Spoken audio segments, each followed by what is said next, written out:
Hello everyone. In this lecture, we'll discuss a typical problem of quadratic equations that will help you in preparation of your current course that you are studying and also for preparation of competitive exams. तो चलिए देखते हैं क्या है वो typical problem. As we know that the general form of a quadratic equation is ax square plus bx plus c equal to 0, where this a, b and c, these are the integral coefficients. Means here we are taking only the integral values of a, b and c.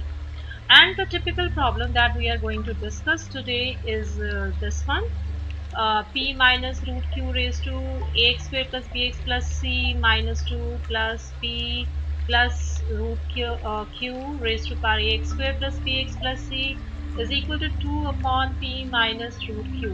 अब देखिए आप इस problem में मतलब क्या है हमारे पास, यहाँ पर अगर p माइनस रूट क्यू है तो यहाँ पर है p प्लस रूट क्यू, यानी यहाँ अगर ये नेगेटिव साइन है तो यहाँ पर होना चाहिए हमारे पास प्लस साइन.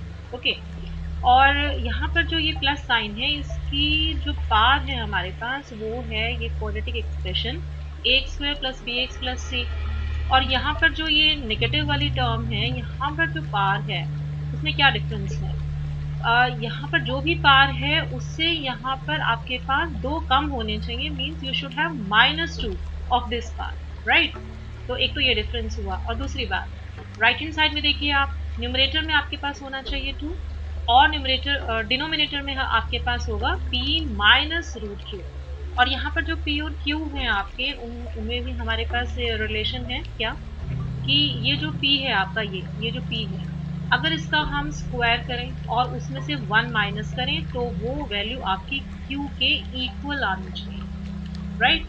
तो ये अगर आपके पास इस टाइप की कोई प्रॉब्लम आती है तो एक स्पेसिफिक प्रॉब्लम है and this problem is very very important one. आपके पास ये जो है थ्योरी एग्जाम में भी आ सकती है और आपके पास ये कॉम्पिटिटिव एग्जाम में भी आ सकती है.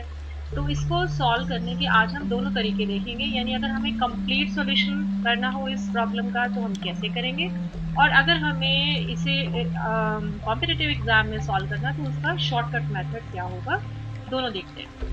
तो यहाँ पर हम क्या करते हैं, जो ये p है हमारा, p की वैल्यू हम लेते हैं, मान लीजिए मैंने p की वैल्यू 3 ली. तो अगर मैंने p की वैल्यू 3 ली तो q की वैल्यू क्या होनी चाहिए, we should have p square minus 1 equal to q, right. तो p अगर आपने 3 लिया तो ये हुआ 3 square minus 1 9 minus 1 8 means q की वैल्यू आपकी होनी चाहिए 8, राइट. मान लीजिए अभी हम जो a है a की वैल्यू 1 ले लेते हैं, b की वैल्यू भी 1 ले लेते हैं और c की वैल्यू मान लीजिए हमने ले ली सपोज यहाँ पर -5. ओके, तो अब क्या हुआ कि हमारे पास ये वैल्यूज लेने के बाद जो प्रॉब्लम बनी वो बनी दिस, ठीक है. p जो है हमारा 3 है, q हमारा 8 है, a हमारा 1 है, b हमारा 1 है और c हमारा -5 है. और यहाँ पर जो ये पार थी हमारी, क्योंकि वो क्या होनी चाहिए 2 कम होनी चाहिए थी एज कम्पेयर टू दिस पार. तो देखिए यहाँ पर -5 है तो 2 हमने कम किया तो ये हो गया आपका -7. तो ये हमारी प्रॉब्लम हो गई. समझने के लिए हमने ये पर्टिकुलर वैल्यूज लिए. अब करना कैसे है, ठीक है. अब इसे करने के लिए सबसे पहले हम देखते हैं कंप्लीट सॉल्यूशन. ये थ्योरी एग्जाम में अगर हमें पूरा कंप्लीट सॉल्यूशन करना हो इस प्रॉब्लम का तो हम इसे कैसे करेंगे. फाइन, तो ये हमारी जो भी प्रॉब्लम है उसको हमने नंबर दे दिया नंबर 1. अब फर्स्ट स्टेप क्या होगा आपका, फर्स्ट स्टेप में जो भी आपकी ये नेगेटिव टर्म है 3 माइनस रूट 8 वो हमने लिया, ठीक है. उसको हमने रेशनलाइज किया.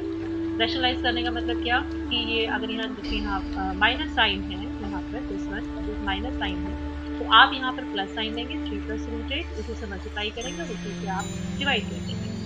तो आप देखिए न्यूमरेटर में क्या हुआ, एक हुआ आपके पास ये 3 माइनस रूट 8 और एक हुआ आपके पास 3 प्लस रूट 8. तो ये हो गया a minus B into A plus B की फॉर्म का फॉर्मूला क्या होता है a minus B into A plus B that is equal to a square minus B square, यानी 3 स्क्वायर हो गया आपका 9 और रूट 8 का स्क्वायर हो गया आपका 8. तो 9 माइनस 8 जो है वो हो गया आपका 1. तो ये एक्सप्रेशन आ गया 1/3 प्लस रूट 8. तो आप देख सकते हैं कि ये जो नेगेटिव है इसको हमने यहाँ पॉजिटिव साइन की फॉर्म में जो है यहाँ पर हमने इसको एक्सप्रेस कर. ओके, तो अब हमारा जो सेकंड स्टेप होगा वो क्या होगा, सेकंड स्टेप में हम जो भी नेगेटिव वाली हमारी टर्म्स हैं, यानी जहाँ पर भी ये नेगेटिव साइन है उन सबको हम पॉजिटिव साइन की टर्म्स की फॉर्म में एक्सप्रेस करेंगे। कैसे करेंगे? अभी अभी हमने पीछे किया कि हम 3 माइनस रूट 8 को लिख सकते हैं दिस वन 1/3 प्लस रूट 8, ठीक है। अब हमारी जो इक्वेशन है उसमें इसकी पार है x square plus x minus 7, तो हम ये साथ में ये लेकर चलते हैं, राइट। तो आप देख लीजिए कैलकुलेशन में, अब 1 की तो कुछ भी पार करें तो आपका 1 ही आने वाला है, तो ये पार जो है वो डिनोमिनेटर के फॉर्म में आ गई यहाँ। अब यहाँ पर क्या है कि आपको पता है जो हमारी प्रॉब्लम थी उसमें जहाँ पर ये प्लस साइन था वहाँ पर पार में हमारे पास -5 था। तो हम क्या करेंगे, हम इस -7 को ब्रेक करेंगे, इस -7 में से हम -5 अलग कर लेंगे और -2 अलग कर लेंगे, ठीक है। अब ये जो पार इसकी नेगेटिव है, यहाँ -2 है, तो इसे हम यहाँ न्यूमरेटर में ले जाते हैं, तो ये पार क्या हो जाएगी, पॉजिटिव हो जाएगी आपकी, फाइन। उसके बाद जो नेक्स्ट स्टेप है हमारा, हमने देखा कि जहाँ पर भी हमारा यहाँ नेगेटिव साइन था हमने उन सबको प्लस की फॉर्म में एक्सप्रेस कर लिया है। तो अब हम इस टर्म को, ठीक है, जो हमारी इक्वेशन में जो ये टर्म थी हमारी, अब इस पूरी की पूरी टर्म को हम क्या करते हैं, हम इसको टी एज्यूम करते हैं, राइट। तो अगर हम इसको टी एज्यूम करेंगे तो जो हमारी इक्वेशन थी 1 वो क्या बन जाएगी, वहाँ पर जो नेगेटिव, जो हमारी नेगेटिव टर्म थी आपने देखा उसमें हमारे पास आया था 3 plus root 8 whole square numerator में आया था, तो वो तो एज इट इज रहेगा। और जो आपके पास 1 में था वो आपके पास ये एक्सप्रेशन बन गया था डिनोमिनेटर में, तो उसकी जगह हमारे पास डिनोमिनेटर में यहाँ टी आ गया, ठीक है। और प्लस इस टर्म को तो हमने टी एज्यूम किया ही है। और राइट हैंड साइड में था हमारे पास 2/3 माइनस रूट 8, लेकिन जो 3 माइनस रूट 8 है वो हमारा हो गया रेसिप्रोकल ऑफ 3 प्लस रूट 8, तो ये न्यूमरेटर में आता है, राइट। तो अब आप इसको, ये सिंपल कैलकुलेशन है, आप यहाँ इसको क्रॉस मल्टीप्लाई करिए या आप एलसीएम लीजिए और इसको सिंप्लीफाई करिए, तो आपके पास ये एक्सप्रेशन आ जाएगा 3 minus t minus 3 plus root 8 whole square equal to 0, right. और यहाँ से t की क्या पॉसिबल वैल्यू आई आपके पास, that is 3 plus root 8, fine. अब हम t की वैल्यू यहाँ वापस पुट कर देंगे, t की वैल्यू हमने ये अज्यूम की थी, तो t की जगह हमने ये वैल्यू पुट कर दी। अब आप देख लीजिए आपके लेफ्ट हैंड साइड में ये वैल्यू है, राइट हैंड साइड में ये वैल्यू है। अगर आप कंपेयर करते हैं, पार्ट्स को कंपेयर करते हैं, तो what is the power in this case, yes in this case the power is 1, तो इसका मतलब ये जो पावर है वो आपकी 1 के इक्वल होनी चाहिए। तो ये एक्सप्रेशन आ गया हमारे पास x² plus x minus 5 is equal to 1। इसको सॉल्व कर लीजिए आप। इसके अब इसको 1 को आप लेफ्ट हैंड साइड में लाएंगे तो ये -6 हो जाएगा। और आपको पता ही है कैसे करना है। Now you factorise this quadratic equation, factors हो जाएंगे x माइनस 2, x प्लस 3 और जो पॉसिबल वैल्यूज हैं वो आ जाएंगी 2 एंड -3, राइट। तो यही हमारी प्रॉब्लम थी जिसमें हमें जो इक्वेशन गिवन थी, वेरिएबल था x की वैल्यूज फाइंड आउट करनी थी। तो सॉल्यूशन क्या हो गया हमारी प्रॉब्लम का, yes the values of x will be either 2 और -3, फाइन। चलिए पहले हम उसी प्रॉब्लम को शॉर्टकट मेथड में देख लेते हैं कि अगर हमें यही क्वेश्चन पूरा कंप्लीट सॉल्यूशन ना करके मुझे इसे बहुत जल्दी से जल्दी बहुत फास्ट इसका सॉल्यूशन चाहिए, तो हम कैसे करेंगे। ये प्रॉब्लम थी आपकी, हमने देखा हमारे यहाँ सारी कंडीशन सेटिस्फाई हो रही है, यानी यहाँ पर हमारे पास माइनस साइन है और यहाँ पर हमारे पास प्लस साइन है। इसके पावर में जो भी है यहाँ पर उसे 2 कम है, न्यूमरेटर में 2 है, डिनोमिनेटर में यहाँ नेगेटिव साइन है हमारे पास। तो यहाँ सारी कंडीशन सेटिस्फाइड है। और इसके अलावा जो हमारा ये पी स्क्वायर है, पी स्क्वायर, तो पी स्क्वायर -1 करते हैं तो वो हमारा क्यू के इक्वल भी आ जाता है, right.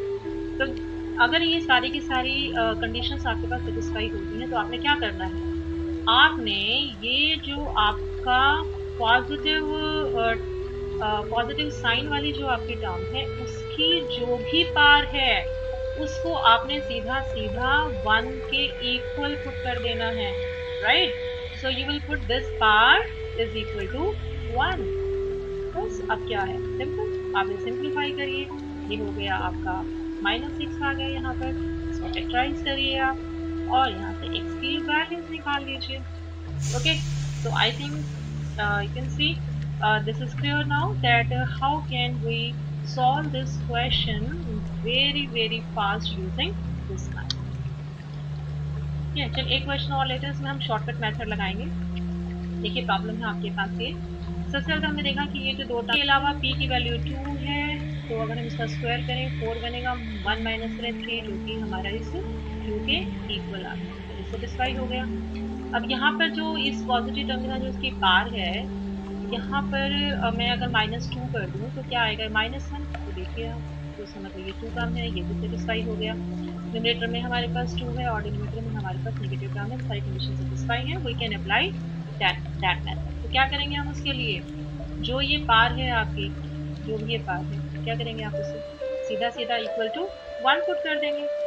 Right. So x square minus 2x plus 1 equal to 1 put कर दिया आपने. तो क्या मिला आपको, x square minus 2x equal to 0. अब जैसे ये वैल्यू आ गई, अब आप इसे फैक्टराइज कर लीजिए. फैक्टर्स आ गए आपके पास, x into x minus 2 equal to 0. और यहाँ से x की पॉसिबल वैल्यूज आ गई क्या, that is either you will have x equal to 0 और you will have x equal to 2. So these are the possible solutions that you can have for x. Right. So now I think that the method is clear to you. You know that how to find out the complete solution of this type of problem, and how you can find out the roots or the solution for this equation by the shortcut method in your competitive exams. So I hope that this lecture will be beneficial to you and it will help you a lot. Thank you for listening. Stay home, stay safe, stay happy. Sarvikaij.